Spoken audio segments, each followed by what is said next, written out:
नमस्कार सभी को भाई।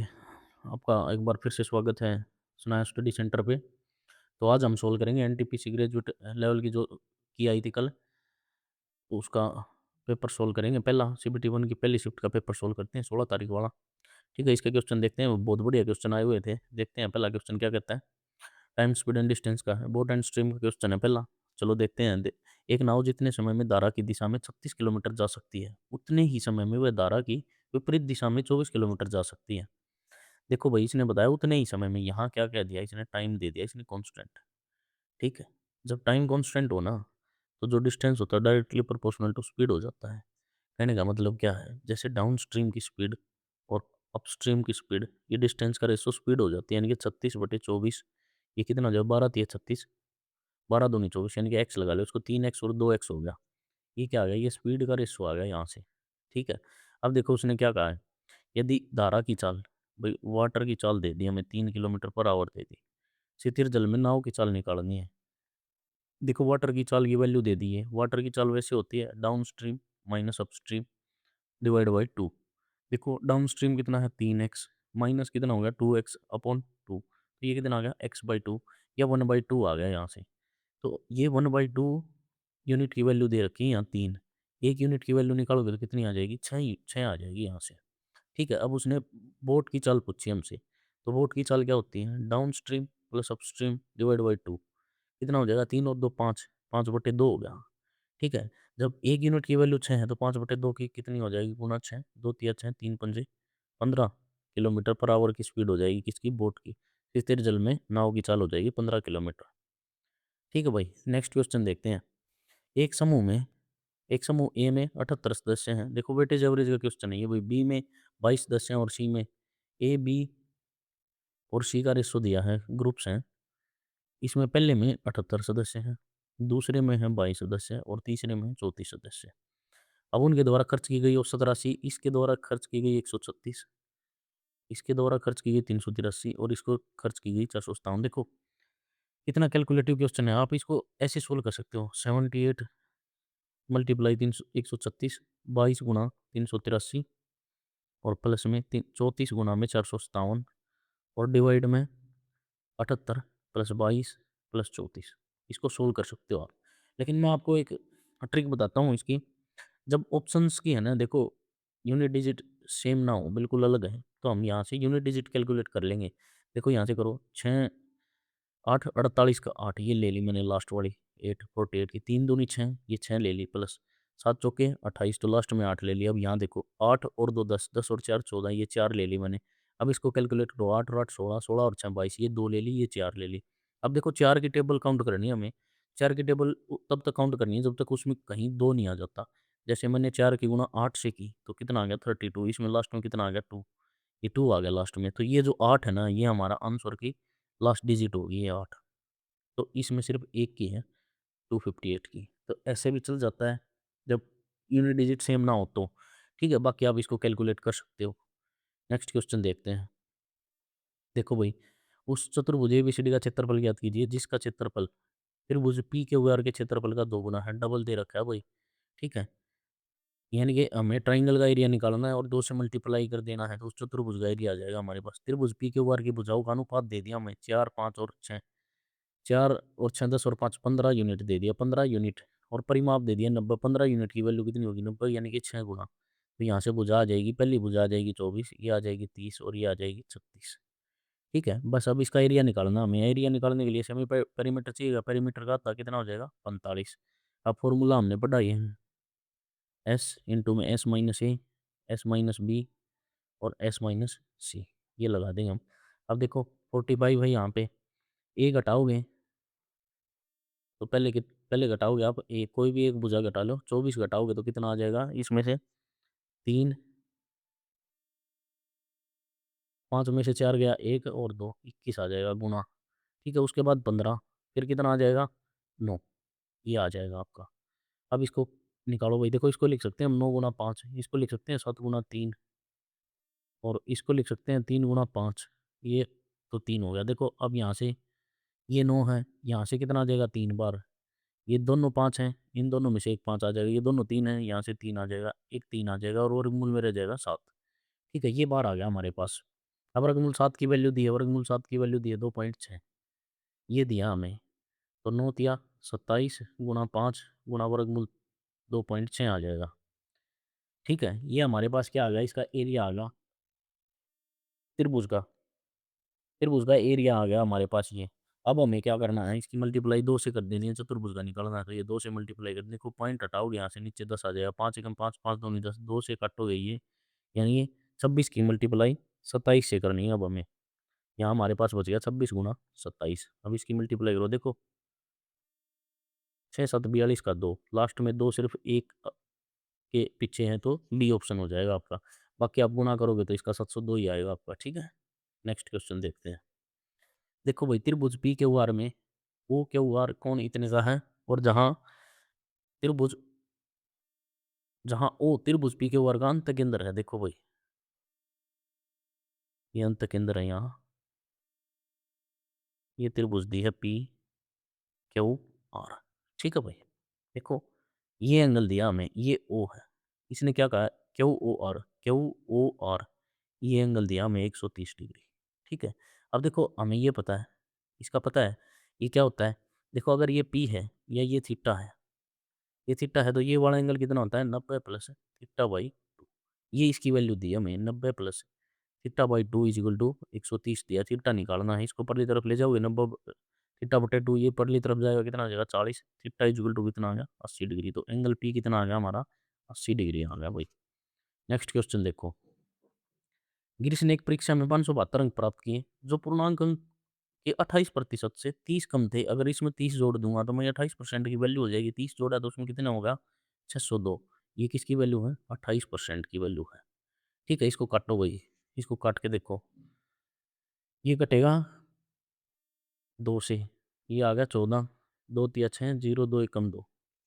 ठीक है, 3 और 1 4, 2 तिया 6, 14 दूनी 28, सब कटेगा ये 7 से,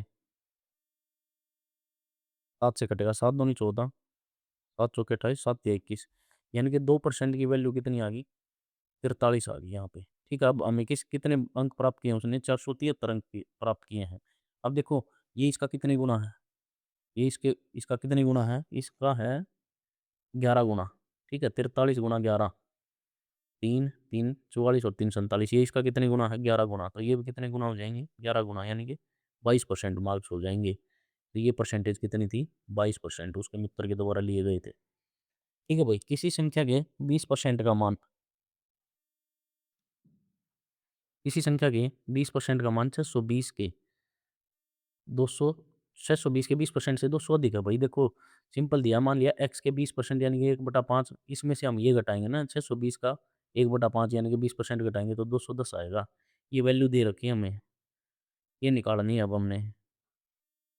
ठीक है, अब देखो इसको यहाँ से काट लो, 5 एकम 5, 5 दूनी 10, 5 चौके 20, x/5, ये परली तरफ जाके ऐड हो जाएगा, इसमें कितना हो जाएगा 4, 3 और 3 334, x की मल्टीप्लाई यहाँ 5 की मल्टीप्लाई करो, 5 चौके 20, 2 5 थी 15 और 2 17, 15 और 1 16, 1670 आ जाएगा यहाँ पे। सिंपल कैलकुलेशन थी। नेक्स्ट क्वेश्चन देखो भाई, दो संख्याओं का योग 56 है, x प्लस वाई का योग दे दिया हमें 56, लिख दिया आपने। अब बोला भाई उनके उनका अंतर, उनके योग का, उनका अंतर यानी कि x बटा वाई, उनके योग का, उनका योग कितना है 56, x का 1/7 है यानी कि 8 है, x माइनस वाई कितना है 8 है। इसको घटा लो, यहाँ से आ गया 2x, इसको जोड़ोगे तो 64, x इज इक्वल टू कितना आ गया 32 आ गया। यहाँ से y निकालोगे तो कितना आ जाएगा 32, 4 और 2 24 आ जाएगा y की वैल्यू। अब उसने क्या पूछा है, इनका एलसीएम बताना है भाई, 32 का और 24 का, इनका एलसीएम कितना आ जाएगा 96 आ जाएगा दोनों का, 24 का और 32 का। ठीक है, नेक्स्ट क्वेश्चन देखो। पी किसी वस्तु को पी किसी वस्तु को क्यू को 50% लाभ पर बेचता है। ठीक है, क्यू उसी वस्तु को आर को 60% हानि पर बेचता है। यदि आर ने वस्तु को इतने रुपए का भुगतान किया तो पी द्वारा किस मूल्य पर खरीदी गई। देखो भाई, इस क्वेश्चन को पीछे से करते हैं हम। मान लिया भाई आर ने कोई वस्तु खरीदी और वो 60% हानि पे बेच दी। यदि आर ने वस्तु के लिए इतना भुगतान किया, देखो आर ने कितना भुगतान किया 32 34। ठीक है, 32 34, 60% हानि पर बेची यानी कि 40% की वैल्यू है ये। यहाँ से मैं 100% की वैल्यू निकालूंगा तो आर का सीपी आ गया। आर का सीपी क्या था, इसका 150% इसने लाभ पे बेची है, तो ये कितनी वैल्यू होगी 150 की। तो किसकी वैल्यू निकालनी है, इसका सीपी, पी का सीपी निकालना, तो वो 100 हो जाएगा, डायरेक्ट निकल जाएगा। फिर से समझ लो भाई, देखो डायरेक्ट क्वेश्चन है ये, पीछे से चलोगे ना तो डायरेक्ट हो जाएगा। पी है कोई पर्सन, पी ने क्यों को वस्तु बेची 50% लाभ पे, पी ने 100 रुपए की वस्तु बेची 150 में, ठीक है, किसको, आर को। आर ने फिर आगे बेची 60% आने पे, भाई मान लिया मैंने आर का सीपी 100 था, उसने आगे बेची 60% यानी कि 40% की बेची, उसने भुगतान कितना किया 3240 का, 3234 का, जो भी वैल्यू दे रखी है हमें 3234 का भुगतान किया। ये 40% की वैल्यू होगी, यहाँ से 100% की निकालूंगा तो आर का सीपी आ जाएगा। जो आर का सीपी था उस पे पी ने कितना लाभ कमाया था 50%, तो वो 150 की वैल्यू है। हमें पी की वैल्यू निकालनी है, पी का सीपी निकालना, पी का सीपी कितना था 100। बस इसको हम यहाँ काट देंगे, एक ही लाइन में क्वेश्चन हो जाएगा। बस अब ये काटना काटना है, काटो भाई। देखो 2 जीरो से 2 जीरो गई, 2 पंजे 10, 2 दूनी 4, 5 एकम 5, 5 तिये 15, 2 एकम 2, ये हो गया 50, 3 3 6 और 2 8, 3 3 6 और 2 8 और 4 12, 3 से कटेगा भाई, 3 एकम 3, 0, 3 सत्ते 21, 3 अट्ठे 24, ये आ गया 1078 मल्टीप्लाई 50, ठीक है, 1078 मल्टीप्लाई आ गया 50। अब देखो भाई लास्ट में एक जीरो सिर्फ इसी में है, इसी अंक में, ठीक है, इसी ऑप्शन में है यहाँ 5390 में है। अब आप इसी की भी गुणा करोगे तो सेम वैल्यू आएगी आपकी, ठीक है, आप गुणा कर लेना इसकी। नेक्स्ट क्वेश्चन देखते हैं। यदि द्विघात समीकरण ये दे रखी है भाई, द्विघात समीकरण और ये दोनों के मूल उभयनिष्ठ हैं, यानी कि मूल बराबर दे रखे हैं, कॉमन रूट्स हैं दोनों के, अल्फा और बीटा दोनों कॉमन हैं। तो यहाँ देखते हैं हम, देखो पहले ए स्केयर, इसको इक्वेशन को ठीक करते हैं। यहाँ से ए की मल्टीप्लाई अंदर करूँगा तो 8 है, प्लस यहाँ से 4, प्लस 4 यहाँ से कॉमन लूँगा तो एक्स स्केयर बाहर आ जाएगा, ठीक है। फिर आएगा बी एक्स, द्विघात समीकरण है ना, तो इसको सेट करना है। फिर ये प्लस में 4 है, -8 is equal to 0, equation number 1 बन गई। इसको भी सुलटाते हैं। देखो 3 के अंदर मल्टीप्लाई टू 6 है, यहाँ +3 एक्स स्केयर कॉमन आ गया। अब इसकी मल्टीप्लाई, ये प्लस में एक्स वाली वैल्यू लिखोगे, फिर +3a -6 is equal to 0, equation number 2 आ गई। अब इसने क्या कहा है भाई, इनके अल्फा और बीटा, अल्फा प्लस बीटा इनके ठीक है, सेम है मतलब, तो -b/a होता है। निकालो भाई, पहले इसका निकाल रहा हूँ मैं, -b का मतलब -b, ए कितना है 8 है, +4। आप चाहो तो इसको ऐसे लिख सकते हो, 2 कॉमन लेके, 4 कॉमन ले लिया मैंने, 2a + 1 आ गया, ये इज इक्वल टू इसका -b यानी कि माइनस के। यहाँ से देखो 3 कॉमन आ रहा है, यहाँ से 3 कॉमन लेके लिख दिया मैंने, 2a + 1 -b/a होता है।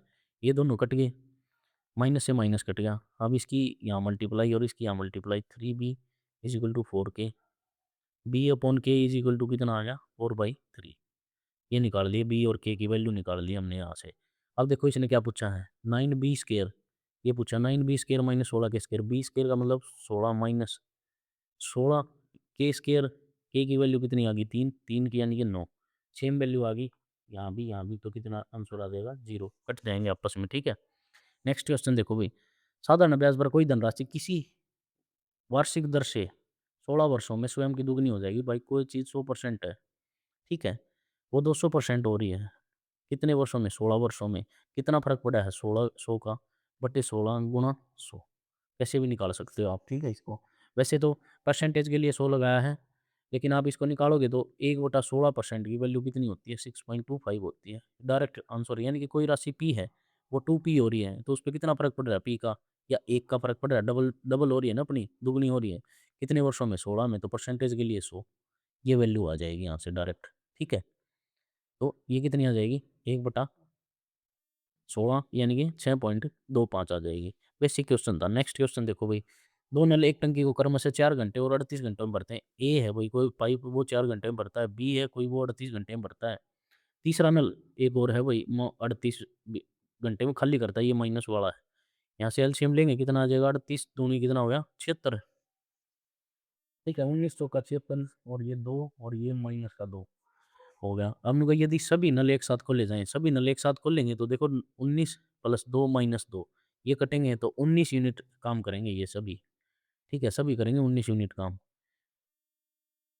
तो खाली टंकी को 1/4 में भरने में कितना समय लगेगा भाई, ये टोटल काम का 1/4 काम करवाना है। 19 एकम 19 चौका 76, 4 से 4 घटा यानी कि 1 घंटा लेंगे, अगर तीनों चला दिए तो। नेक्स्ट क्वेश्चन देखो, 13 संख्याओं का औसत 8 है, प्रत्येक संख्या को 7 से गुणा, भाई इसको 7 से कर दिया तो औसत भी कितने गुना हो जाएगा? 7 गुना कितना आ जाएगा? 56, तो 56 हो जाएगा औसत। नेक्स्ट क्वेश्चन देखो, एक मीनार भूमि से ऊर्ध्वाधर रूप से खड़ी है, भूमि के एक बिंदु से मीनार के आधार की दूरी भैया, ये क्वेश्चन दे रखा है, हाइट एंड डिस्टेंस का 28.6। ठीक है, टावर के सिर से मीनार का उन्नयन कोण ये 45 डिग्री है, भाई 45 डिग्री है, सामने वाली 1 यूनिट और नीचे वाली 1 यूनिट, यानी कि ये वैल्यू और ये वैल्यू सेम होगी तो 28.6 ही आ जाएगी इसकी ऊंचाई। ठीक है, नेक्स्ट क्वेश्चन देखो भाई, ये निकालना है इसका क्यूब। ये देखो भाई 19 का क्यूब होता है और ये देखो 16 का स्क्वायर होता है और 4 का स्क्वायर ऊपर स्क्वायर करोगे तो कितना हो जाएगा? 4 की पावर 4, तो यहाँ से आ जाएगा 4, वहाँ आ गया 2/57 मल्टीप्लाई यहाँ कितना आ गया 168, 2 एकम 2, 2 दूनी 4, 19 एकम 19, 19 तिया 57, 2 तिया 6, 6 दूनी 12, 4 6 7 6 8 48। ठीक है, 6 8 48 यानी कि इतना आ गया 28 हो गया भाई आंसर इसका। काटना था ये तो कुछ नहीं करना। आप देखो भाई, डायरेक्ट वैल्यू पुट करनी है, 7 A cube minus 2 B cube, ratio दे रखा है भाई B cube minus A cube. A और बी की वैल्यू दे रखी है, ए की वैल्यू 2 है, बी की वैल्यू 3 है, तो 7 गुना में 8 माइनस 2 गुना में 3 का क्यूब कितना होगा? 27, रेशो 27 माइनस 8, 8 सत्तू 56, 27 दूनी कितना हो गया 54, रेशो ये कितना आ गया 19 और 8 27, ये आ गया 2:19, ये आपका ए ऑप्शन आ गया। ठीक है, नेक्स्ट क्वेश्चन देखो भाई, find the mean, mean find करना भाई। मीन फाइंड करने का फॉर्मूला होता है summation F I x I divide में समेशन ऑफ एफ आई। ठीक है, समेशन एफ आई एक्स आई का मतलब क्या है? इन दोनों की मल्टीप्लाई करके ऐड करनी है। इसकी मल्टीप्लाई करो इसके साथ, 15 एकम 15, एक 15 अट्ठा 120 और 121, 1215 गया 35 की, 4 पंजे 20 की 0 असल लग गया 2, 4 तिया 12 और 2 14, 140, 73 की 3 तिया 9, 3 सत्ते 21, 16 छिक्के 96 का 6 असल लग गया 9, 16 पंजे 80 और 9 89, जोड़ दो ऐड करो, 9 और 5 14, 14 और 26 की 0 असल लग गया 2, 3 4 और 3 7, 7 और 1 8, 8 और 9 17 का 7 असल लग गया 1, 3 4, 4 और 2 6, 6 और 8 14, 2470 आ गया वही। ठीक है, ये ऊपर वाला आ गया 2470 और डिवाइड करना है इससे, 16 और 15 31, 31 और 7 38 से, 38 से डिवाइड करना है। ठीक है भाई, अब इसको काटो, ये कितने पे कट रहा है? 19 पे चेक करो इसको, 19 पे चेक करते हैं इसको, 19 से कट रहा है ना, 19 दूनी 38, 19 एकम 19 5, 19 तिया 57 0, 2 एकम 2 कितना आ गया 65, तो आपका जो मीन आ गया वो कितना आ गया 65 आ गया, 65 आ गया। नेक्स्ट क्वेश्चन देखो, यदि किसी आंकड़े की माध्यिका उसके बहुलक से 61.54 कम है, यानी कि आंकड़े की माध्यिका बहुलक से कम है, वही देखो ये दिया हमें बहुलक माइनस माध्यिका, इसकी वैल्यू दी हमें कितनी 61.54। अब देखो बहुलक का फॉर्मूला पढ़ा है हमने, बहुलक इज इक्वल टू 3 माध्यिका माइनस 2 मध्य है, 2 मध्य है। देखो भाई, अब यहाँ देखो 3 माध्यिका है, यानी कि माध्यिका प्लस माध्यिका, इसको ऐसे लिख सकता हूँ मैं। ठीक है, एक माध्यिका को मैं यहाँ ले आया, बहुलक माइनस एम, वहाँ कितना रह गया 2 माध्यिका रहेगी। ठीक है, और यहाँ कितना रह गया 2 मध्य है। अब बहुलक माइनस माध्यिका की वैल्यू दी हमें 61.54, यहाँ से 2 कॉमन लूँगा, यहाँ से माध्यिका माइनस मध्य हो गया।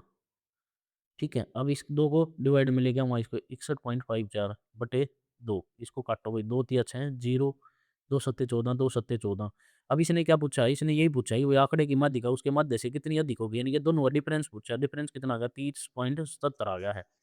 ठीक है भाई, नेक्स्ट क्वेश्चन देखो, उस समषटभुज उस समषटभुज का क्षेत्रफल ज्ञात कीजिए। समषटभुज दे दी भाई 6 भुजा वाली, तो उसकी समषटभुज का फॉर्मूला होता है एरिया का 6 गुणा में वर्गमूल 3 बटे 4 गुना भुजा का स्क्वायर ए स्क्वायर। ठीक है, 6 गुना में वर्गमूल 3 बटे 4, भुजा दे रखी ये लंबाई 14 गुना 14 वर्गमूल 3 गुना 14 वर्गमूल 3। ठीक है, 14 वर्गमूल 3। अब देखो इसको काटो, 2 से काटोगे 2 सत्ते 14, 2 सत्ते 14, 6 गुना में 49 और वर्गमूल 3 की वर्गमूल 3 से गुणा करोगे 3, और ये आ गया वर्गमूल 3। अब देखो इसकी मल्टीप्लाई कर लो, लास्ट डिजिट चेक करते हैं भाई, सबके अलग अलग है, 9 3 27, 7 6 42, 2 आ गया लास्ट में। ठीक है, तो सी ऑप्शन हो जाएगा आपका। नेक्स्ट क्वेश्चन देखो भाई, एक घनाकार ब्लॉक एक घनाकार लकड़ी का ब्लॉक है जिसकी प्रत्येक भुजा 8 मीटर लंबी है। इस ब्लॉक से 1 मीटर व्यास और 4 सेंटीमीटर ऊंचाई वाले अधिकतम संभव बेलन काटे गए। ठीक है भाई, देखो मैं इसका ना डायरेक्ट तरीका बताता हूँ आपको मेंसुरेशन का। अब देखो इसमें पूछा क्या है, यदि प्रत्येक बेलन के संपूर्ण पृष्ठ को पेंट किया जाता है तो बेलन का आवश्यक धनराशि में मान ज्ञात कीजिए। संपूर्ण पृष्ठ का क्षेत्रफल निकालना भाई 2 पाई r ब्रैकेट में r प्लस एच। देखो ऑप्शन जब पूरे पूरे कटे हो ना और पाई दे रखा हो तो पाई में होता है 11, 11 है प्राइम नंबर। अब 11 का मल्टीपल चेक करना होता है हमें। 11 का मल्टीपल अगर मिल गया तो डायरेक्ट टिक कर सकते हो आप। वैसे मैं आपको इसका तरीका भी बता दूंगा। देखो 5 और 3 8, 8 और 2 10, 4 और 2 6, 10 और 6 मतलब 4 आ गए यहाँ से, 7 और 5 12, 12 और 2 14, 4 और 2 6 घटाओगे तो 8 आ गया, ये भी नहीं है। देखो 4 और 3 7, 7 और 2 9, 5 और 4 9, ये मल्टीपल है। ठीक है 5 और 4 9, 9 और 2 11, 5 और 3 8, 8 घटाओगे 11 में से तो 3 आ जाएगा, ये भी नहीं है। तो ऑप्शन बी है आपका ठीक। लेकिन मैं आपको बता देता हूँ, देखो क्या करना है। एक है ना क्यूब दे रखी है, एक क्यूब है हमारे पास, ठीक है घन है। एक क्यूब हमारे पास जिसकी लेंथ ब्रेथ सेम होती है, ठीक है, ये 8 8 है, ऊंचाई लंबाई चौड़ाई 8 है। इसमें से क्या करना है, देखो इसमें से बेलन काटने हैं, बेलन काटने हैं जिसका व्यास कितना है, ये व्यास दे रखा है कितना 1 मीटर, और ऊंचाई कितनी दे रखी है 4। ठीक है ऊंचाई दे रखी है 4 जिसकी बेलन की। अब देखो कितने बेलन कटेंगे, एक पृष्ठ से अगर हम काटना शुरू करेंगे ना भाई, पहले इस फलक से काटेंगे, इस फलक से 1 1 मीटर के कट जाएंगे, यानी कि 8 कटेंगे यहाँ से तो 1 आ जाएगा बटे में। दूसरी फलक से काटेंगे मल्टीप्लाई होंगे, दूसरी फलक से इस साइड से भी काटेंगे तो 1 1 मीटर के कटेंगे यानी कि 1। अब ऊंचाई वाली साइड से काटेंगे तो यहाँ से 2 कटेंगे यानी कि 8/4 ऊंचाई के। तो 8 × 8 यहाँ से काटोगे तो 2 × 2, 8 64, 64 दूनी 128, यानी कि टोटल जो कटेंगे ना वो कितने कटेंगे 128 कटेंगे। ठीक है जो बेलन काटे जाएंगे इसमें से 128 कटेंगे।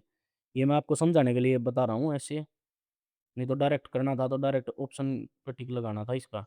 ठीक है अब हमें क्या करना है, अब हमें निकालना है भाई इसका संपूर्ण पृष्ठीय क्षेत्रफल। देखो 2 × 22/7 आर, व्यास 1 है तो रेडियस हो जाएगी 1/2। ठीक है और आर प्लस एच यानी कि 1/2 जमा में 4, और मल्टीप्लाई कर लेते हैं कितने का निकालना है 128 का, और 14 रुपये प्रति वर्ग मीटर की दर से पेंट कराना और गुणा 14। अब इसको काटना भाई, गुणा 14, ये 14 कटेगा। अब देखो 22 दूनी 44 ऊपर, गुणा में इसकी गुणा करोगे 4 दूनी 8 और एक 9/2 गुणा 128। इसको सोल्व करोगे तो आप काटोगे इसको भाई 22 से कटेगा, फिर भी इसकी मल्टीप्लाई करोगे तो आप यही आएगा। देखो 9 8 72, 2 2 दूनी 4, लास्ट में 4 ही आएगा, यही ऑप्शन आएगा बी। आप मल्टीप्लाई करो, ऐसे भी कर सकते हो डायरेक्ट भी कर सकते हो आप। नेक्स्ट क्वेश्चन देखो, वर्तमान में शरद की आयु उसके पुत्र की आयु की 3 गुनी है। भाई शरद यानी कि उसका फादर है और सन है ये, ठीक है, और उसकी पुत्री की आयु पुत्र से 3 वर्ष कम है, यानी कि सन की आयु x है तो फादर की आयु 3x है, और जो इसकी डॉटर है उसकी आयु इसके पुत्र से 3 कम है यानी कि x-3 है। ये प्रेजेंट एज दी हमें हमें अब कह रहा है यदि 3 वर्ष पूर्व, 3 वर्ष पहले इन व्यक्तियों की आयु का योगफल 63 था। 3 वर्ष पहले था इनका 63, अब 3 वर्ष बाद यानी कि वर्तमान में आ गया प्रेजेंट में, तो +3 इसकी होगी, +3 इसकी होगी, +3 इसकी होगी। पहले 63 था तो +9 हो गया अब उसमें प्रेजेंट में। अब ये कितना हो गया 72। ठीक है तो इनका योग दिया है 72, इन तीनों का 3x plus x-3 is equal to 72। इसको जोड़ो, ये 3 4 और एक 5x, ये 3 परली तरफ जाएगा 75, और x इज इक्वल टू कितना आ गया 15, x की वैल्यू आ गई 15। उसने क्या पूछा है, शरद की वर्तमान आयु बतानी है। शरद इसका फादर था, वही फादर की आयु 15 थी, 45 होगी प्रेजेंट एज। तो ये ऑप्शन हो गया आपका। नेक्स्ट क्वेश्चन देखते हैं। हितेश को किसी वस्तु को उसके वास्तविक विक्रय मूल्य के 6/15 पर बेचने से 28% की हानि होती है। देखो बहुत इंपॉर्टेंट क्वेश्चन है, इसको ध्यान से समझ लेना। हितेश ने भाई किसी वस्तु को उसके वास्तविक विक्रय मूल्य के 6/15 पर बेचा। मैं मान लेता हूँ भाई जो ये जो 15 है ना, ये एक्चुअल सेलिंग प्राइस है, एक्चुअल सेलिंग प्राइस है। ठीक है अब इसने क्या किया, इसके 6/15 पर बेच दिया, यानी कि वो वस्तु 6 पे बेच दी, 6 रुपये में।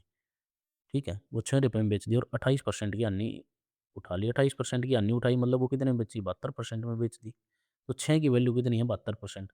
अब वो बोल रहा है कि भाई अगर उसके वास्तविक विक्रय मूल्य एक्चुअल जो है इसका सेलिंग प्राइस उसके 89% पे बेचता, भाई ये 15 के 89% पे इसको बेचता, बटे 100, इसकी डायरेक्ट मल्टीप्लाई करो।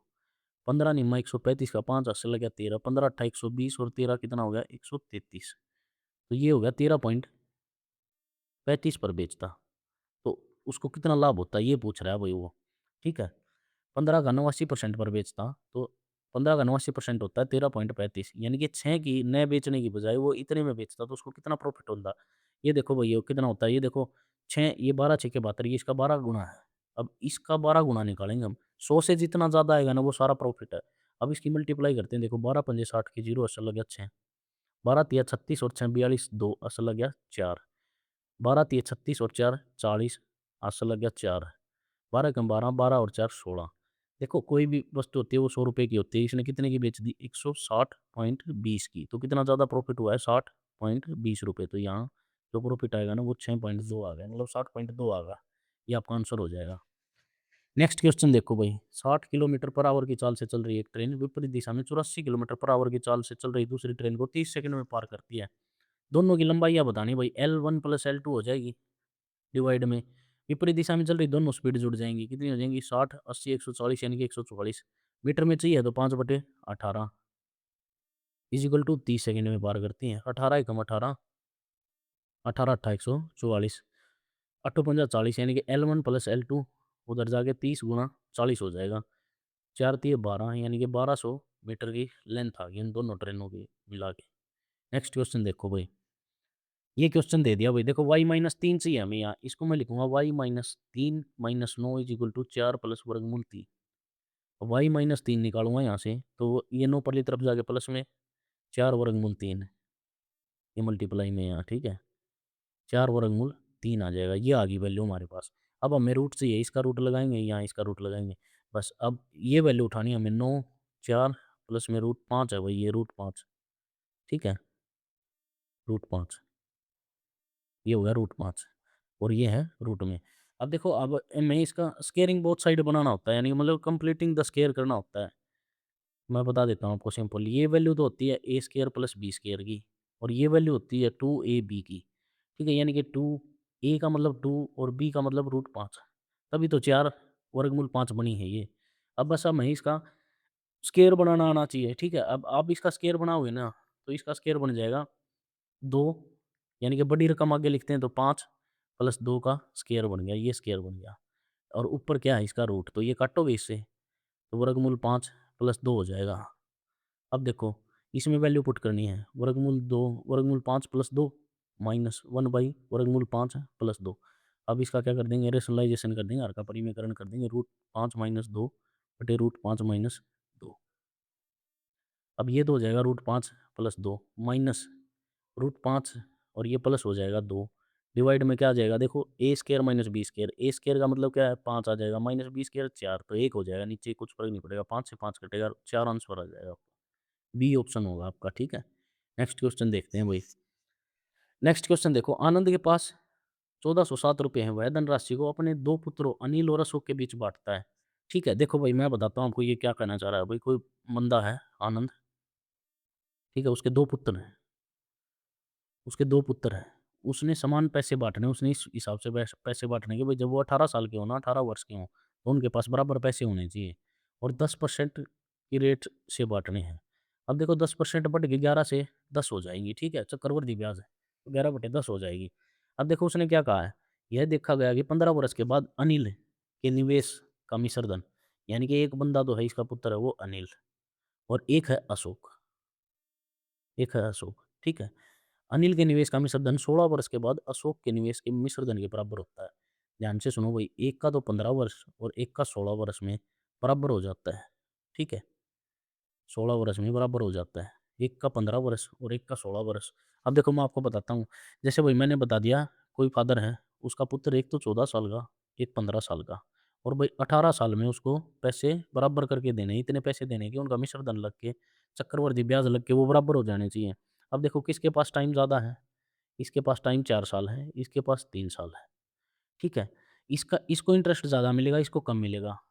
तो हमें क्या करना होगा, जो बड़ा है ना उसको ज़्यादा राशि देनी होगी, ज़्यादा राशि देंगे तभी तो वहाँ जाके बराबर होगी। अगर इसको ज़्यादा दे देंगे, इसके पास टाइम भी ज़्यादा है, इंटरेस्ट भी ज़्यादा लगेगा, तो इसके पास तो और भी ज़्यादा हो जाएगी, बराबर नहीं हो पाएगी। तो इसलिए हमें क्या करना होता है, बड़े को ज़्यादा देनी होती है राशि। अब इस क्वेश्चन में थोड़ा उल्टा दिया गया है, इसको ध्यान से पढ़ लेना आप। इसमें क्या कहा है क्वेश्चन में, इसने कहा है कि भई एक के तो 15 वर्ष के बाद और एक के 16 वर्ष के बाद जिसका टाइम ज़्यादा है ना, वो बच्चा है छोटा, ठीक है? तो अशोक इनमें से कौन है? छोटा है। समझ गए ना? अशोक के पास टाइम ज़्यादा है। अशोक है छोटा, तो अशोक के पास राशि कितनी होगी? कम। और अनिल के पास राशि कितनी होगी? ज़्यादा। ठीक है, बस अब क्वेश्चन पे आते हैं। अब क्या करना होता है देखो, जिसकी निकालनी है, आनंद ने अशोक की राशि निकालनी है, अशोक को देने हैं कम, अशोक को देने हैं ₹10 आउट ऑफ टोटल, यानी कि टोटल कितने हैं? 21, और इसका शेयर कितना है? 1407। ये मल्टीप्लाई करने, सिंपल क्वेश्चन था बस। अब इसको काट लो, वही 21 से कटेगा ये, 21 से काटोगे 21, 6 कम 6, 6 दूनी 12, 126, 6 पे गया, ठीक है, 126 यानी कि 140 में से 126 गया, कितना आ गया? 4 और 1 7, फिर 7 पे गया, ठीक है, 67 आ गया। अब 67 की गुणा 10 से करोगे तो कितना आ जाएगा? 670, यानी कि आनंद को कितने रुपए दिए हैं? 670 रुपए दिए हैं। वही ए ऑप्शन होगा इसका, ठीक है, ना कि बी ऑप्शन होगा, क्योंकि अशोक जो है वो छोटा है, आनंद ने छोटे को ज़्यादा देने पड़ेंगे हमें, छोटे को कम देने पड़ेंगे, बड़े को ज़्यादा। नेक्स्ट क्वेश्चन देखो भाई, ये आ गया -9, यहाँ से आ गया -9, ये -9 हो गया। अब देखो इसको डिवाइड करोगे, 14 चौके 56 माइनस का 4, ये आ गया माइनस का 28, 7 चौके 28, 28 और 4 32, 32 और 9 41, माइनस का 41 आ गया भाई।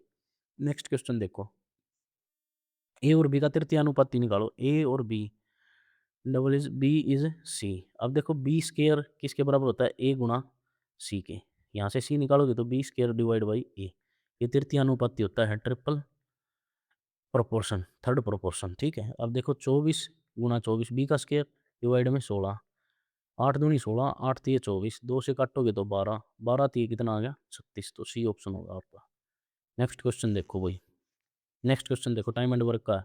3 प्रिंटिंग मशीनें हैं पी क्यू आर, जब प्रत्येक मशीन अकेले अकेले काम कर रही है तो 8 घंटे, 16 घंटे और क्यू 24 घंटे में काम करती है। देखो 3 मशीनें हैं पी क्यू और आर, यहाँ लिख देता हूँ इस साइड, पी क्यू और आर। 3 मशीनें, एक काम करती है 8 घंटे, एक काम करती है 16 घंटे, एक काम करती है 24 घंटे। अब देखो यहाँ से निकालोगे इनका टोटल वर्क आ जाएगा 48, 8 छः 48, 16 तीन 48 और 24 दूनी 48, ये आ गया भाई। अब बोल रहा है भाई ये मशीनें बारी-बारी से 1-1 घंटे काम करते हैं, पी से शुरुआत होती है भाई, P plus Q plus R. देखो टाइम कितना हो गया? 3 आवर यहाँ पे, और काम कितना कर देंगे ये? 6 और 3 9 और 2 11 यूनिट, 11 यूनिट कार्य कर देंगे। अब उसने क्या कहा है? किताबें छापी, हालाँकि कुल 9 घंटे के बाद पी मशीन को बंद कर दिया, पहले 9 घंटे का काम कराओ भाई, यहाँ 3 9 आवर हो गए, यहाँ भी 3 यूनिट होगा तो कितना काम हो गया? 33 यूनिट काम कर दिया। टोटल काम था 48, 33 हो गया, घटाओगे तो कितना रह गया? 15। अब 15 यूनिट कार्य बचा है हमारे पास, ठीक है? मैं यहाँ बॉक्स में बंद कर देता हूँ, 15 यूनिट कार्य बचा है। फिर उसने कहा लेकिन जब तक पी बंद कर दी, मशीन पी बंद हो चुकी है, लेकिन जब तक किसी भी ये सभी 1 लाख किताबें छप नहीं जाती, क्यू और आर बारी-बारी से 1-1 घंटे काम करती रही, क्यू और आर काम करती रही, जिसमें क्यू 10वें घंटे काम करती रही, यानी कि क्यू से शुरुआत हुई है फिर दोबारा से। अब देखो दोनों की एफिशिएंसी, यहाँ तो टाइम हो जाएगा 2 आवर, और ये दोनों की एफिशिएंसी 3 और 2 5 यूनिट कार्य करेंगे। काम कितना कराना है? 15 यूनिट, यानी कि इसका 3 गुना, तो इसका भी कितना हो जाएगा? 3 गुना, 6 घंटे हो जाएँगे यार। ठीक है, अब इसने क्या पूछा है? क्यू और आर शेष किताबों को छापने में कुल कितना घंटे लेंगे? 6 घंटे लेंगे भई। ठीक है, लैंग्वेज लैंग्वेज बड़ी थी जी क्वेश्चन है। नेक्स्ट क्वेश्चन देखो, एक व्यापारी 2 वस्तुओं को ₹500 में खरीदता है। एक्स और वाई में से प्रत्येक को ₹500 में खरीदता है, 2 वस्तुएँ, ठीक है? वह दोनों वस्तुओं का समान मूल्य अंकित करता है, एमआरपी समान है भई, इन दोनों का एमआरपी एक्स है, मैंने मान लिया, ठीक है? वह एक्स को 50% पर छूट देता है, यानी कि 1/2 की छूट, 28% की छूट, 28% का फ्रैक्शन वैल्यू मतलब बटे 100, 4 सत्ते 28 और 25, यानी कि 18 25 की चीज़ कितने में? 18 में खरीदता है, बेचता है, ठीक है? फिर उसको इतने रुपए का लाभ होता है, इतने रुपए का लाभ है, ये लाभ है और ये सीपी है, तो ऐड कर देंगे हम तो एमआरपी आ जाएगा। ये कितना हो जाएगा? 1458 आ गया। यहाँ से एक्स की वैल्यू निकाल दो। 2 एकम 2, 2 नीम 18, 9 एकम 9, 9 एकम 9 आ गया वही, 9 एकम 9, 5, ये आ गया 1458, 9 से काटेंगे इसको, 9 एकम 9 5, 9 चौके 9 5 45, 9 छक्के 54, 1 9 दूनी 18, 162 आ गया। ठीक है, एक्स इज़ इक्वल टू कितना आ गया? 162 गुणा 25 आ गया वही। ये आ गया एमआरपी, एमआरपी आ गया वही ये यहाँ पे, ठीक है। एक बार फिर देख लेता हूँ मैं, 18, 9 एकम 9, 9 छक्के 54, 9 दूनी 18, हाँ, ये ठीक आ गया हमारा। तो वो क्या करता है भई इसको, अब इसकी मल्टीप्लाई हो जाएगी 25 से, 18/25 हो गया, ठीक है। 162।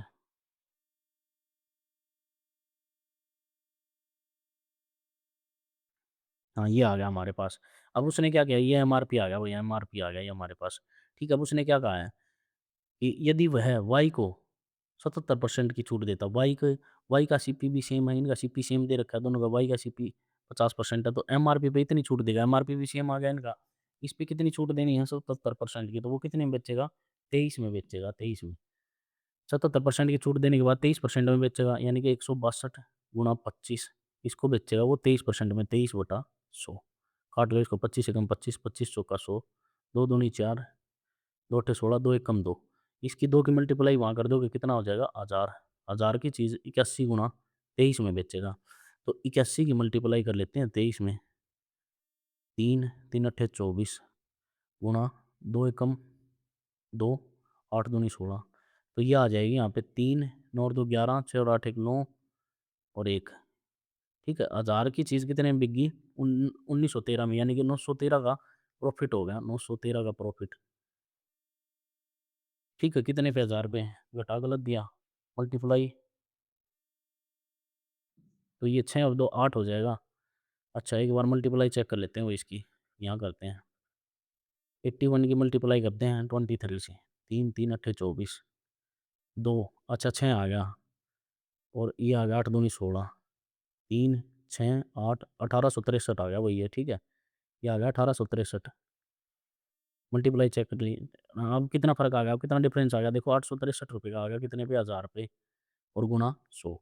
इसकी मल्टीप्लाई करेंगे 100 से, परसेंटेज के 2 ज़ीरो कटेंगी, यहाँ पॉइंट लग जाएगा, 86.3% की का प्रॉफ़िट हो गया उसको, इतने में बेचने पर, ठीक है? तो आपका आ गया 86.3। नेक्स्ट क्वेश्चन देखते हैं भई। 3 दोस्त हैं एक्स, वाई, ज़ेड। एक्स है, वाई है और ज़ेड है। इन्होंने पैसा लगाया 4 रेशो 2 रेशो 5। अब देखो इसने कुछ कहा आगे, 6 माह के बाद एक्स ने अपनी पूँजी का आधा हिस्सा निकाल लिया। वही पहले 6 महीने तो उसने पूरी पूँजी लगाई, फिर आधा निकाल लिया, यानी कि 2 रह गया। फिर वो 6 महीने तक लगाया। बाकी ने कितने लगाया? 12-12 महीने तक। ठीक है, अब देखो इसको, 4 छिक्के 24, 6 दूनी 12, 12 और 24 कितना हो गया? 36। 12 दूनी 24, 12 पंजे 60, 12 से गया, 12 तिया 36, 12 दूनी 24, 12 पंजे 60। ये रेशो बन गया वही फाइनल एक्स वाई जेड का। अब उसने क्या बोला, जेड द्वारा निवेश की गई 23,000 है, तो 37,000 के कुल वार्षिक लाभ में से एक्स और वाई का कुल वार्षिक लाभ कितना है? 37,000 रुपये। तो ये वैल्यू कितने? 5 और 3 8 और 10 की वैल्यू होगी। अब क्या होता है, एक्स और वाई के बीच का लाभ, एक्स और वाई के बीच का लाभ कितना है? अंतर कितना है? 1। तो 1 यूनिट की वैल्यू बतानी, कितनी आ गई? तो यहाँ से आंसर आ गया 3700, डायरेक्ट 3700 आ गया आपका। नेक्स्ट क्वेश्चन देखते हैं भाई। लास्ट क्वेश्चन है भाई, शिफ्ट का, ये 2 ईज़ी क्वेश्चन है। अब देखो, कोई संख्या 4 से विभाज्य होती है, तो उसके लास्ट के 2 डिजिट होने चाहिए। अब जब लास्ट के 2 डिजिट होते हैं, तो बीच में एक नंबर जो हाईएस्ट नंबर हो सकता है, वो 9 हो सकता है, ठीक है? ये तो डिविजिबिलिटी का रूल है। डिविजिबिलिटी का रूल है, ये तो सिंपल क्वेश्चन था। तो इसी के साथ भई ये पहली शिफ्ट हमारी खत्म होती है। बहुत बढ़िया क्वेश्चन आए हुए थे, और मैंने जितनी कोशिश हो सकती थी उतने अच्छे तरीके से आपको सोल्व कराया है। आपको अच्छा लगे तो वीडियो को लाइक कर देना, और हमारे साथ चैनल पे ऐसे ही बने रहना, और अच्छी-अच्छी वीडियो मैं डालता रहूँगा आपके लिए, ठीक है? और भी सॉल्यूशन कराएँगे इसकी शिफ्टों के, सारे सॉल्यूशन कराएँगे हम। थैंक यू भाई।